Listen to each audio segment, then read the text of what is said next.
সামাজিক যোগাযোগ মাধ্যমে একটা ভিডিও বেশ ভাইরাল হয়েছে, যেখানে দেখা যায় পাহাড়ের ভেতর থেকে একটা বড় ট্রাকের উপর বিশাল সাইজের একটা মিসাইল বের হচ্ছে। বিভিন্ন প্রতিবেদনে বলা হচ্ছে এটা ইরানের কোনো বাংকারের ভিডিও। অন্য একটি ভিডিওতে দেখা যায় সেই মিসাইল পরিবহন করে অন্য কোথাও নিয়ে যাওয়া হচ্ছে।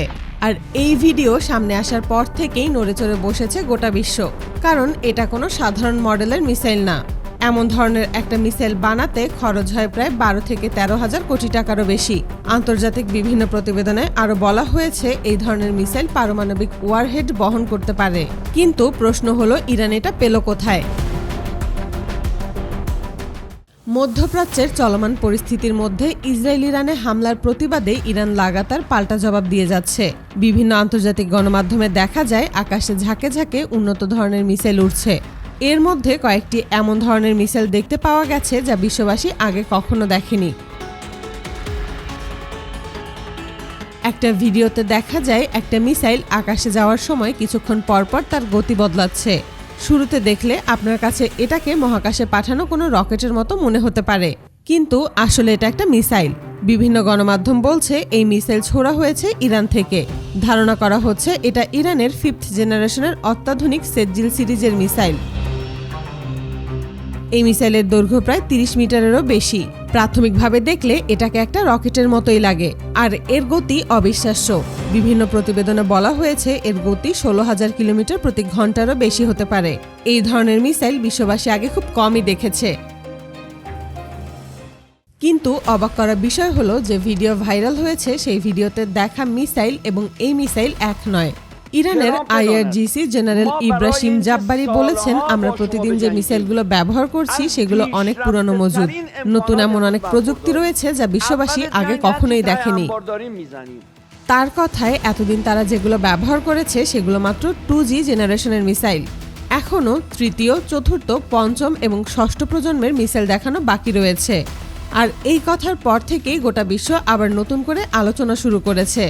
আন্তর্জাতিক মিডিয়ায় দেখা যায় গত 2 দিনে ইরান ইসরায়েলে যে পাল্টা জবাব দিয়েছে সেখানে ইরান শত শত মিসাইল আকাশে উড়িয়েছে।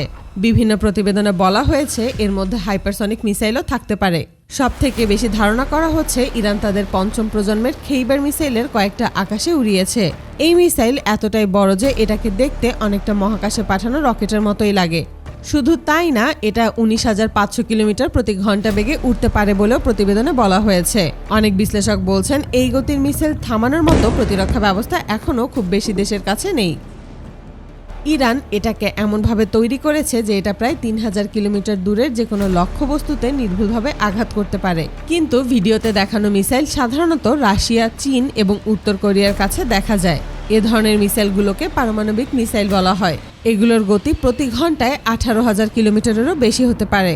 তবে সবথেকে অবাক করার বিষয় হলো এই মিসাইলগুলো একটানা 13,000 কিলোমিটারেরও বেশি দূরত্বে উড়ে গিয়ে নির্ভুলভাবে আঘাত করতে পারে। তবে এই মিসাইলের নাম কি, কত দূর পর্যন্ত যেতে পারে আর কত বড় এলাকায় আঘাত করতে পারে, এসবের তেমন কোনো পরিষ্কার তথ্য এখনো প্রকাশ করা হয়নি। এর দৈর্ঘ্য এবং গঠন দেখে বোঝা যায় এটি কোনো সাধারণ মিসাইল নয়। এর ওজন, ইঞ্জিন ক্ষমতা এবং জ্বালানির ধরন এমনভাবে তৈরি করা হয় যে এটি একবার আকাশে উঠলে কয়েক হাজার কিলোমিটার দূরের যে কোনো জায়গায় পৌঁছাতে পারে। ধারণা করা হচ্ছে ইরানের এই মিসাইল শুধু দূরপাল্লার জন্যই বানায়নি, এতে হয়তো মাল্টিহেডেড প্রযুক্তিও ব্যবহার করতে পারে। অর্থাৎ একবার আকাশে ওঠার পর এটি আলাদা হয়ে বিভিন্ন আলাদা আলাদা শহরে আঘাত করতে পারে। এ ধরনের প্রযুক্তি পৃথিবীর হাতে গোনা কয়েকটি দেশের কাছেই রয়েছে। আর ইরান যদি সত্যি এটা সফলভাবে তৈরি করে থাকে তাহলে তারা বিশ্বের শক্তিশালী সামরিক শক্তিগুলোর তালিকায় প্রথম সারিতে চলে আসবে।